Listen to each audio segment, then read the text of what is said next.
যে নারী রান্না করার সময় 3টি কাজ করতে পারবে সে নারী পৃথিবীর শ্রেষ্ঠ ভাগ্যবতী নারী হবে।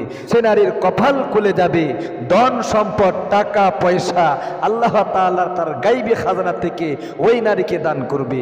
সে দুনিয়ার জীবনে উন্নতি লাভ করবে, তার গর্ভ থেকে যে সন্তান হবে নেককার হবে, তার স্বামী তাকে ভালোবাসবে, তার সন্তান সন্ততি তার অবাধ্য হবে না।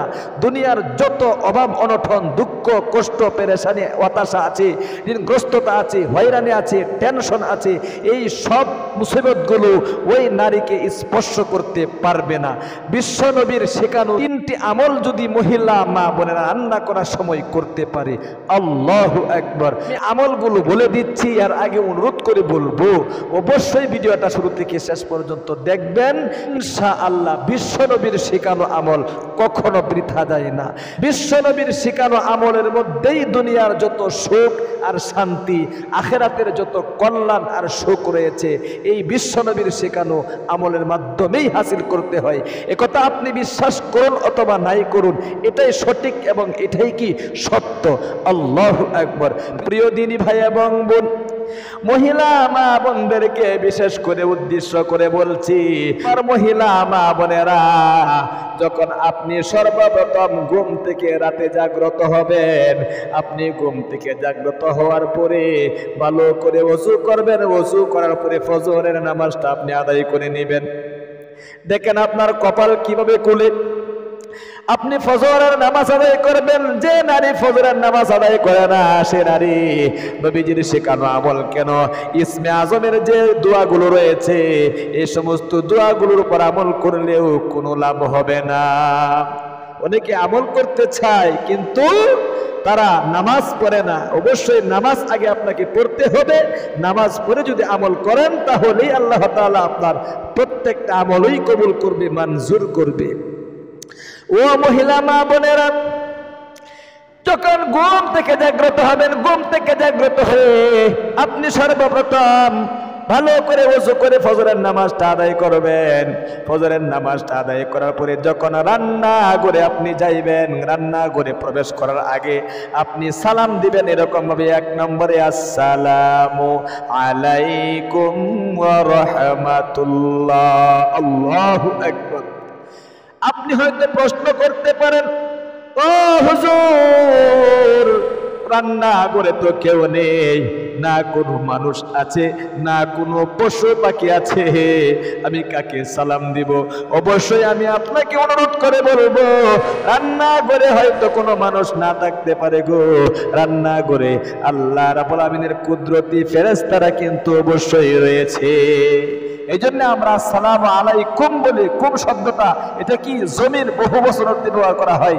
আরবি গ্রামার যারা বোঝে তারা বুঝবে এটা হলো কি জমিরে মাজরুরে মুত্তাসিল, অর্থাৎ জমার জমির এখানে ব্যবহার করা হয়েছে। হরফে জরের সাথে যে জমিরকে যুক্ত করা হয় এই জমিরকে বলা হয় জমিরে মাজরুরে মুত্তাসিল, অথবা মুজাফের সাথে যে জমিরকে ব্যবহার করা হয় এই জমিরকে বলা হয় জমিরে মাজরুরে মুত্তাসিল, অর্থাৎ জমার জমির এখানে ব্যবহার করা হয়েছে। অর্থাৎ জমার জমির কেন ব্যবহার করা হলো? এই জমির কেন ব্যবহার করা হইল? এই জন্যে এখানে ফেরেশতারা অগণিত ফেরেশতারা আপনার রান্নাঘরে আছে, ফেরেশতাদেরকে আপনি সালাম দিবেন। ও মহিলা মা বোনেরা, 1 নম্বরে সালামের কাজটা করবেন।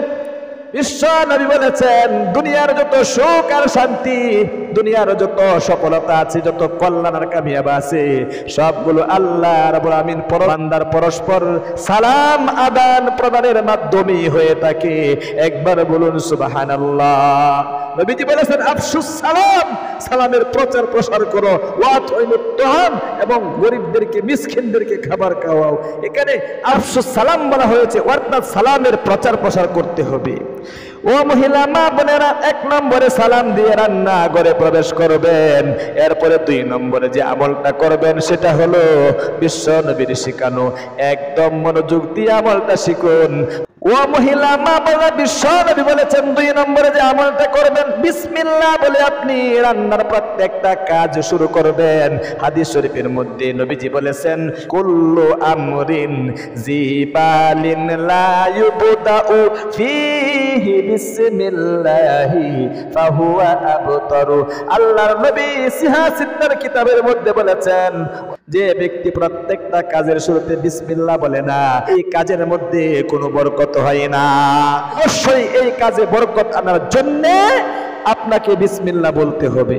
তাহলে 2 নম্বরে আপনি বিসমিল্লাহ বলবেন, বিসমিল্লাহ বলে রান্নার প্রত্যেকটা কাজ করবেন। যখন আপনি পাতিলের মধ্যে পানি ঢালবেন তখন আপনি বিসমিল্লাহ বলে পানি ঢালবেন।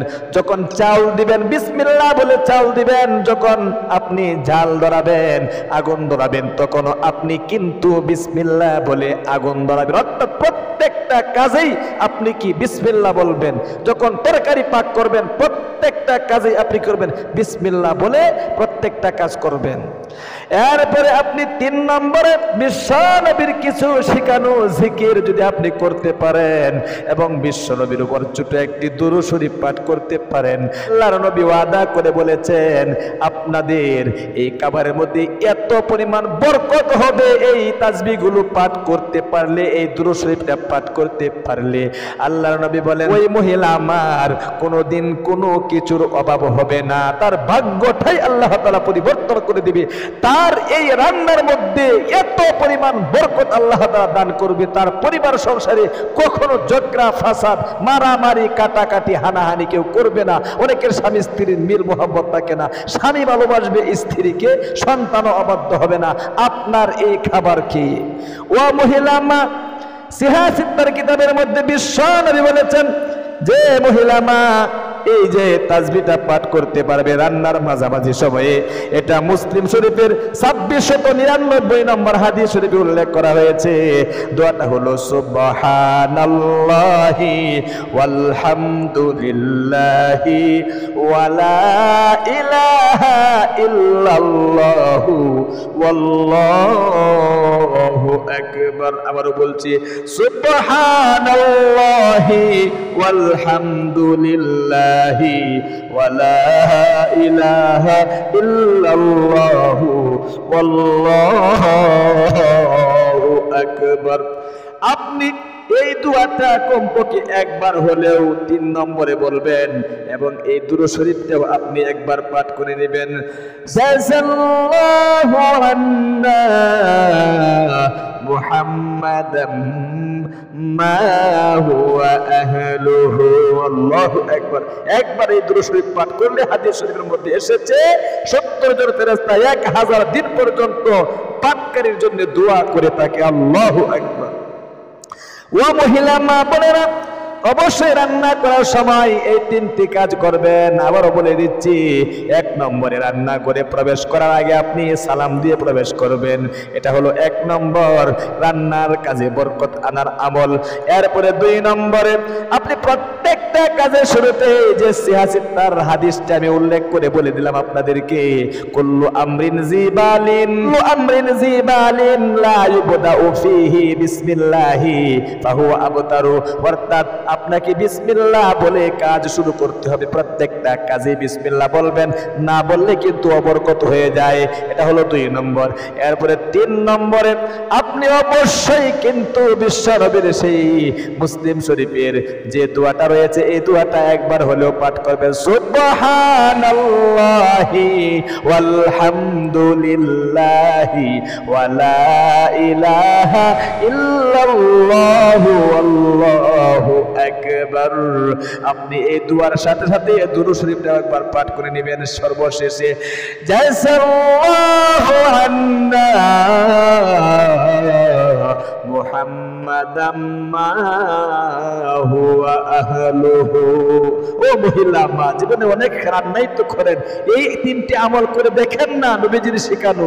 আল্লাহ রাব্বুল আমিনের জন্য একনিষ্ঠতার সাথে, খুলুসিয়াতের সাথে, ইয়াকিনের সাথে, বিশ্বাস অন্তরে জাগিয়ে যদি করতে পারেন, আল্লাহ তাআলার নিকট আপনি যা চাইবেন আল্লাহ তাআলা আপনাকে তাই দিবে। যদি করতে পারেন, আপনার এই রান্না খেয়ে যারা কাজ করবে প্রত্যেকটা কাজে আল্লাহ তাআলা বরকত দিয়ে ভরপুর করে দিবে।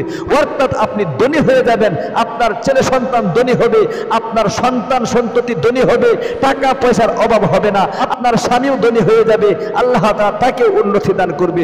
চতুর্দিক থেকে বৃষ্টির মতো আল্লাহ তাআলা গায়বী রিজিকের ব্যবস্থা করে দিবে। আল্লাহ তাআলার গায়বী খাজানার ধনভাণ্ডারের চাবিকাঠি আপনার জন্য উন্মুক্ত করে দিবে, খুলে দিবে। আল্লাহু আকবার। তাহলে মহিলা মা বোনেরা অবশ্যই এই তিনটি কাজ আপনারা করবেন রান্না করার সময়। আল্লাহ তুমি আমার মহিলা মা বোনদেরকে অবশ্যই রান্না করার সময় এই তিনটি আমল বেশি বেশি তাদেরকে করার তৌফিক দান করো, আমিন। যারা ভিডিওটা দেখেছেন অবশ্যই আপনি একটি লাইক দিবেন, আর আপনার একজন মহিলা মাকে দেখার সুবিধার্থে, একজন বোনকে দেখার সুবিধার্থে একটা শেয়ার করে দিবেন। আর আমাদের ইসলামিক চ্যানেল থেকে দলিল ভিত্তিক আলোচনাগুলো শুনে ধৈর্য সহকারে যদি আপনারা ভিডিওগুলো দেখে আমলগুলো শিখতে চান, করতে চান, চ্যানেলটাকে সাবস্ক্রাইব করে পাশে থাকা বেল আইকনটা অন করে রাখবেন। ভালো থাকবেন, সুস্থ থাকবেন। আসসালামু আলাইকুম ওয়া রাহমাতুল্লাহি ওয়া বারাকাতুহু।